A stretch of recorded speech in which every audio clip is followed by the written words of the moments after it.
The state of the economy today is deeply worrying. The last quarter's GDP growth rate of 5% signals that we are in the midst of a prolonged slowdown.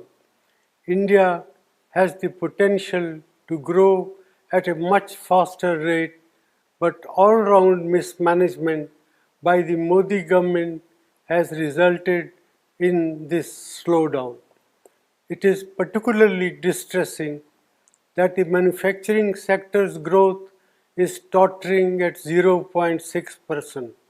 This makes it very clear that our economy has not yet recovered from the man-made blunders of demonetization and a hastily implemented GST.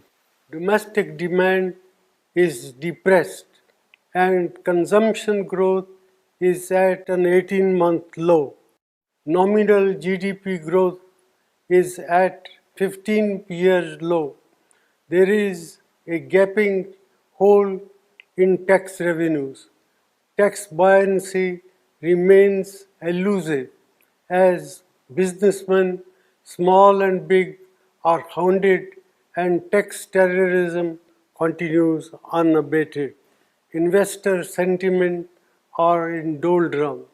These are not the foundations for economic recovery. The Modi government's policies are resulted in massive jobless growth. More than 3.5 lakh jobs have been lost in the automobile sector alone. There will similarly be large-scale job losses in the informal sector, hurting our most vulnerable workers. Rural India is in terrible shape. Our farmers are not receiving adequate prices and rural incomes have declined. The low inflation rate that the Modi government likes to showcase comes at the cost of our farmers and their income by inflicting misery on over 50% of India's population. Institutions are under attack and their autonomy is being eroded. The resilience of the Reserve Bank will be tested after its record transfer of rupees 1.76 lakh crore to the government, which claims that it does not have a plan on what it will do with this windfall. In addition, the credibility of India's data has come under question under this government.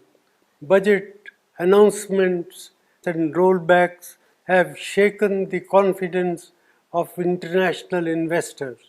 India has not been able to increase the exports to take advantage of opportunities that have arisen in global trade due to geopolitical realignment.